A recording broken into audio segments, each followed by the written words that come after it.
ধরুন একদিন কেউ এসে আপনাকে বলল, আপনার জীবনে সবচেয়ে দামি স্মৃতিগুলো আমাদের দিন। আপনার প্রথম প্রেমের চুপি চুপি চিঠি লেখা, মায়ের কোলে ঘুমিয়ে পড়া সেই নির্ভরতা, স্কুলের সেই বিকেল যেখানে দুষ্টুমি আর হেসে খেলে কাটানো সময়, এসবই আমরা কিনতে চাই।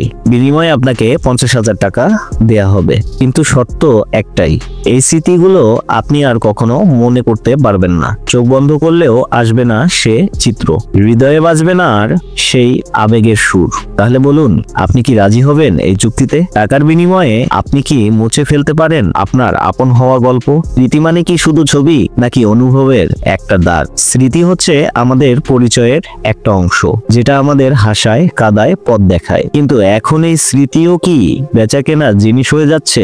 আজকাল আমরা ছবি, ভিডিও, ভয়েস দিয়ে স্মৃতি সংরক্ষণ করে রাখি, কিন্তু আগামী দিনে স্মৃতি শুধু ভিডিও ফাইল না, এটা হবে একেবারে মস্তিষ্ক থেকে রপ্ত করা একটা অনুভব। হ্যাঁ, এটা এখন বিজ্ঞানের গবেষণায় বাস্তব হয়ে উঠছে। 2018 সালে MIT এর গবেষকরা একটি পরীক্ষা করে দেখান, তারা একটি ইঁদুরের মস্তিষ্ক থেকে একটি স্মৃতি বের করে অন্য ইঁদুরের মস্তিষ্কে সেটি স্থাপন করতে পেরেছেন।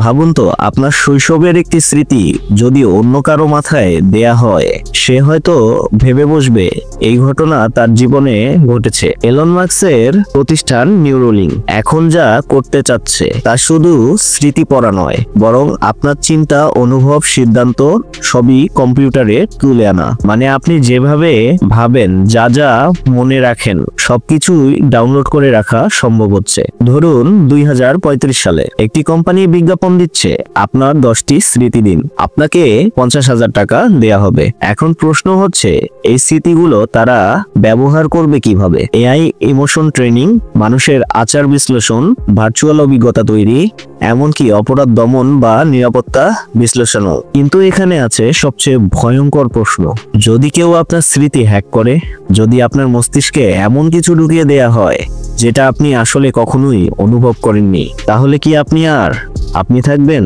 স্মৃতি কি শুধুই তথ্য, নাকি এর সাথে জড়িয়ে থাকে ভালোবাসা, আবেগ, আত্মা আর আমাদের অস্তিত্ব? একটা ছোট্ট স্মৃতি, মায়ের হাতে রান্না, বাবার কাঁধে বসা, এগুলো কি শুধু বিটস আর বাইটস?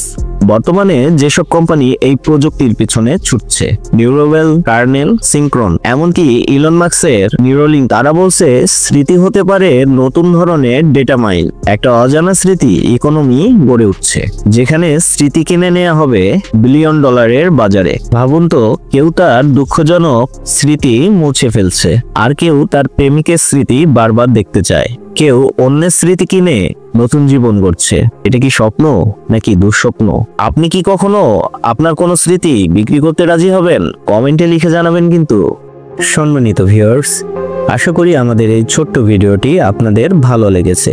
যদি এই ভিডিওটি ভালো লেগে থাকে, তাহলে ভিডিওটিতে অবশ্যই একটা লাইক, সাবস্ক্রাইব করতে ভুলবেন না। তো দেখা হবে নতুন কোনো এক ভিডিওতে। ততক্ষণ পর্যন্ত ভালো থাকবেন, সুস্থ থাকবেন, ইনফিবিডির সাথেই থাকবেন। আল্লাহ হাফেজ।